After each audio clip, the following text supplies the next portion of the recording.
Alien, जिसे सुनते ही हर इंसान का मन एक्साइटमेंट से भर जाता है, क्योंकि हर कोई एलियंस के बारे में जान लेना चाहता है। लेकिन आखिर क्या जानना चाहते हैं हम एलियंस के बारे में? यही कि क्या सच में एलियंस होते हैं और इस ब्रह्मांड में हमारे जैसे या हमसे कुछ अलग जीव भी वाकई में कहीं किसी प्लैनेट पर रह रहे होते हैं? और ये भी कि अगर एलियंस है तो वो दिखाई कैसे देते हैं? क्या उनके लंबे हाथ और बड़ा आकार होता होगा या वो बहुत छोटे छोटे होते होंगे? क्या वो कोई मिल गया मूवी की तरह फ्रेंडली नेचर रखते होंगे या फिर इंडिपेंडेंस डे मूवी की तरह हमसे दुश्मनी का इरादा रखते होंगे? और क्या सच में यूएफओ होती है जिसमें बैठकर एलियंस अर्थ पर आया करते हैं? ऐसे कितने ही सवाल हैं एलियंस को लेकर हमारे अंदर, और इन सवालों के जितने जवाब आज साइंस के पास हैं, यही जानने की कोशिश करते हैं आज के इस वीडियो में। तो एक्स्ट्रा टेरेस्ट्रियल लाइफ या एलियन लाइफ को ही बोलचाल में एलियन कहा जाता है। ये एलियन ऐसी लाइफ फॉर्म है जो पृथ्वी से बाहर किसी दूसरे ग्रह, उपग्रह या तारे पर हो सकते हैं। 16वीं सदी में पहली बार एलियन वर्ड यूज किया गया और उसके बाद आज तक इसका इस्तेमाल किताबों, फिल्मों और ढेरों किस्सों में हम पढ़ते, देखते और सुनते आए हैं। प्राचीन मिस्र, मेसोपोटामिया और ऐसे ही कई कल्चर्स में ये माना गया कि कुछ देवता आकाश से आए थे, जिन्हें मॉडर्न टाइम्स में एलियंस से जोड़ा गया। मिस्र और सुमेर जैसी सभ्यताओं की कलाकृतियों में ऐसे चित्र भी मिलते हैं जो आज के समय के यूएफओ से मिलते जुलते हैं। और जब आसमान में यूएफओ दिखने की खबरें आने लगी तो एलियंस के अस्तित्व को लेकर के होने वाली चर्चा ने भी जोर पकड़ना शुरू कर दिया। और इसी के साथ हमारी कल्पनाओं में उन दूसरी दुनिया के लोगों के ख्याल फिर से जगह बनाने लगे। लेकिन सच ये है कि अभी तक पृथ्वी पर ऐसा कोई भी एविडेंस नहीं मिला है जो कि एलियंस के अस्तित्व को साबित कर सके। हालांकि एलियंस की सच्चाई को खोजने के प्रयास लगातार जारी हैं। वैज्ञानिकों को लगता है कि ये ब्रह्मांड इतना विशाल है और इसमें कई अरबों ग्रह और सौर मंडल है, तो ऐसे में हो सकता है कि किसी ग्रह, चंद्रमा या किसी और स्टार सिस्टम में एलियन हो सकते हैं। और एस्ट्रोबायोलॉजिस्ट यानी एक्स्ट्रा टेरेस्ट्रियल लाइफ की पॉसिबिलिटी को स्टडी करने वाले साइंटिस्ट को ये उम्मीद है कि एलियन माइक्रोस्कोपिक फॉर्म में हो सकते हैं, जैसे बैक्टीरिया जैसे माइक्रो ऑर्गेनिजम्स। पृथ्वी पर जीवन के इतिहास को देखते हुए सबसे best possible alien life microbes होने की संभावना जताई जाती है। इसका पता लगाने के लिए रिसर्चर्स ने मार्स प्लैनेट, जुपिटर के चंद्रमा यूरोपा और सैटर्न के चंद्रमा एनसेलाड्स पर लाइफ की पॉसिबिलिटीज का पता लगाने के लिए मिशन भेजे हैं। इनके अलावा एलियंस पृथ्वी पर मौजूद जीवों जैसे बड़े और डेवलप्ड भी हो सकते हैं और हमारी तरह इंटेलिजेंट स्पीशीज के रूप में डेवलप्ड भी हो सकते हैं। हालांकि इस बारे में कोई अनुमान नहीं है। एलियंस के अस्तित्व को लेकर कई कॉन्सेप्ट है, जैसे Drake equation, rare earth hypothesis और फर्मी पैराडॉक्स, जो कि ब्रह्मांड में जीवन की संभावनाओं को समझने में मदद करते हैं। ड्रेक इक्वेशन एक तरह का फॉर्मूला होता है जो ये अंदाजा लगाने में मदद करता है कि हमारे जैसे इंसानों के अलावा कितनी और इंटेलिजेंट लाइफ यानी एलियंस इस यूनिवर्स में मौजूद हो सकते हैं। और इस इक्वेशन के आधार पर साइंटिस्ट का अनुमान है कि हमारे यूनिवर्स में इंटेलिजेंट लाइफ होने की पॉसिबिलिटी काफी ज्यादा हो सकती है। रेयर अर्थ हाइपोथेसिस एक आइडिया है जो ये कहता है कि हमारी पृथ्वी पर जीवन मौजूद होना इतना खास और रेयर है कि पूरे ब्रह्मांड में ऐसा जीवन शायद ही कहीं और मिले, क्योंकि पृथ्वी पर जीवन के लिए सभी फेवरेबल कंडीशंस मौजूद हैं। ऐसी फेवरेबल कंडीशंस कहीं और मिलना काफी मुश्किल है। इसी तरह फर्मी पैराडॉक्स का आइडिया ये है कि ब्रह्मांड में इतनी सारी आकाश गंगाएं, तारे और ग्रह हैं, लेकिन फिर भी हमें कोई एलियंस या एक्स्ट्रा टेरेस्ट्रियल जीवन क्यों नहीं मिला। इसके कई कारण माने गए, जैसे या तो एलियंस ने हमें अभी तक ढूंढने की कोशिश ही नहीं की या वो हमसे कांटेक्ट नहीं करना चाहते। ये भी माना गया कि हो सकता है कि वो इंसानों की उत्पत्ति से पहले ही खत्म हो गए हों, या फिर हमारे पास अभी तक ऐसी टेक्नोलॉजी नहीं है जिससे हम उनका पता लगा सके।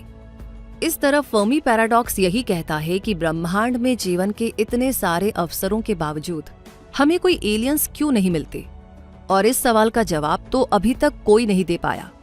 इन सवालों के बीच वैज्ञानिकों का ये मानना भी है कि अर्थ पर जीवन कार्बन आधारित है, तो एलियन का जीवन भी ऐसा ही होगा, कार्बन आधारित, क्योंकि ये एलिमेंट जीवन के निर्माण के लिए जरूरी है।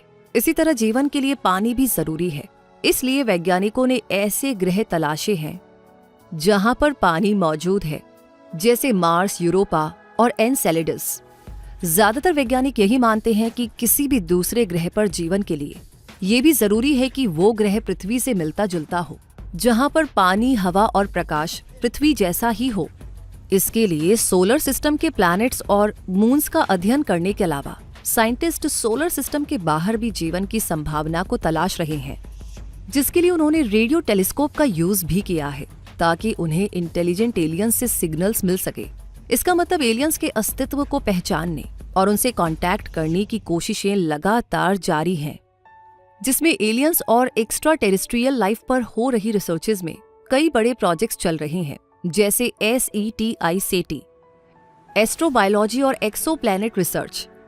SETI यानी search for extra terrestrial intelligence, ये एक बड़ा प्रोजेक्ट है जो एलियंस के सिग्नल्स की खोज करता है। इसका मतलब है कि साइंटिस्ट ब्रह्मांड में रेडियो सिग्नल्स या लेजर पल्सेस की तलाश कर रहे हैं जो कि किसी इंटेलिजेंट सिविलाइजेशन से आ सकते हैं।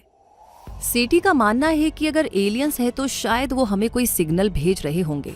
इसी का एक अहम हिस्सा है टेक्नो सिग्नेचर्स, जो कि ऐसे संकेत होते हैं जो किसी भी एडवांस्ड एलियन सिविलाइजेशन की टेक्नोलॉजी या एक्टिविटी का संकेत दे सकते हैं, जो रेडियो सिग्नल्स, लेजर पल्सेस या एटमॉस्फेरिक चेंज की फॉर्म में हो सकते हैं।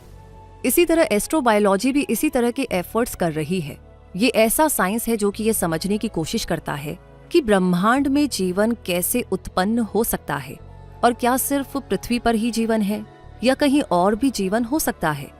इसी खोज में नासा के क्यूरियोसिटी रोवर और परसिवियरेंस रोवर जैसे मिशन मंगल ग्रह पर जीवन के संकेत ढूंढने की कोशिश कर रहे हैं। बात करें एक्सोप्लैनेट रिसर्च की, तो इसके जरिए एक्सोप्लैनेट्स की खोज की जा रही है। ये ऐसे प्लैनेट होते हैं जो हमारे सोलर सिस्टम से बाहर किसी और तारे के चारों ओर घूमते हैं और जिन पर जीवन के लिए जरूरी पानी और सही टेम्परेचर मौजूद हो। नासा के केपलर टेलीस्कोप ने 5000 से ज्यादा एक्सोप्लैनेट्स का पता लगाया है। इनमें से कुछ ग्रह हैबिटेबल जोन में हैं, यानी वहां पर जीवन के लिए फेवरेबल कंडीशंस हो सकती हैं। तो इन रिसर्चेस के जरिए साइंटिस्ट बिना रुके ये जानने की कोशिश में जुटे हुए हैं कि क्या कहीं और लाइफ है, और अगर है तो कहाँ है, और क्या वहां पर एलियंस भी हैं। हो सकता है कि इन एफर्ट्स के चलते बहुत जल्दी ही हमें एलियंस के बारे में कुछ वाकई में बड़ी खोज मिल जाए। लेकिन तब तक एलियंस और उनकी यूएफओ के किस्से और खोजों का सिलसिला शायद यूं ही चलता रहेगा। वैसे यूएफओ को लेकर के भी बहुत से किस्से, कहानियां और घटनाएं सामने आती हैं। यूएफओ यानी अनआइडेंटिफाइड फ्लाइंग ऑब्जेक्ट, जो कि आमतौर पर आसमान में ऐसी किसी चीज के रूप में देखा जाता है जिसे पहचाना ना जा सकता हो। ये दिखने में नए और अजीब होते हैं और इनका ओरिजिन क्लियर नहीं होता। इन्हें एलियंस का व्हीकल माना जाता रहा है और सबसे पहले जब 20वीं सदी के मिड में इसकी चर्चा होने लगी, जब लोगों ने आसमान में अजीब और अननोन ऑब्जेक्ट्स को देखा। 1947 में एक अमेरिकी पायलट केनेथ आर्नोल्ड ने आसमान में 9 चमकदार, तेज उड़ने वाली चीजें देखी और उन्हें फ्लाइंग डिस्क के रूप में एक्सप्लेन किया। बस वहीं से यूएफओस की कहानियां और रिपोर्ट्स बढ़ने लग गई। लेकिन कभी कभार आसमान में दिखने वाली ये चीजें कभी एरोप्लेन की रोशनी से बनती हुई दिखाई दे जाती है, तो कभी गामा रे बर्स्ट, लाइटनिंग जैसे नेचुरल इवेंट्स भी अननोन और एबनॉर्मल नजर आ जाते हैं। इसी तरह कुछ यूएफओस को नए मिलिट्री एयरक्राफ्ट या मिसाइल टेस्ट के रूप में पहचाना जाता है, जिसके बारे में जनरल पब्लिक को बताया नहीं जाता और उन्हें लगता है कि ये एलियंस के व्हीकल्स ही हैं। इन क्लैरिफिकेशंस के बावजूद कई ऐसी फेमस यूएफओ साइटिंग्स हैं, यानी यूएफओ को देखे जाने के कई पॉपुलर इंसिडेंट्स भी हैं जिन्हें सच माना जाता है, जैसे Roswell incident, Phoenix lights, alien abductions और क्रॉप सर्कल्स। 1947 का रोजवेल इंसिडेंट सबसे फेमस यूएफओ इंसिडेंट है। न्यू मैक्सिको के रोजवेल में एक अननोन चीज के आसमान से नीचे गिरने की खबर आई और कुछ लोगों का कहना था कि वो एलियंस का यूएफओ था। गवर्नमेंट ने उसे एक वेदर बलून बताया, लेकिन आज भी उस पर अलग अलग थियरीज हैं और वो इंसिडेंट एक मिस्ट्री बना हुआ है। इसी तरह 1997 का फिनिक्स लाइट्स इंसिडेंट भी काफी पॉपुलर हुआ, जो अमेरिका के एरिजोना राज्य के फिनिक्स शहर का था। इस इंसिडेंट में हजारों लोग एक बड़ी और अजीब सी तैरती हुई चीज को आसमान में देख रहे थे। इसे बहुत से लोगों ने यूएफओ समझा, और कुछ ने मिलिट्री एयरक्राफ्ट या हॉट एयर बलून माना। इस तरह एलियन अबडक्शंस के मामले भी सामने आते हैं, यानी एलियन के द्वारा किडनैप किया जाना, जिसमें कुछ लोग दावा करते हैं कि उन्हें एलियन ने किडनैप किया। इसके लिए उन्हें यूएफओ में ले जाया गया और उनसे बातचीत और कुछ एक्सपेरिमेंट्स किए गए, लेकिन इन दावों के कोई भी सबूत नहीं है। इसलिए इन्हें भ्रम या मेंटल प्रॉब्लम से जोड़कर देखा जाता है, जबकि कुछ लोग इसे एलियन से जुड़ा हुआ ही मानते हैं। ठीक ऐसा ही कुछ क्रॉप सर्कल्स में होता है।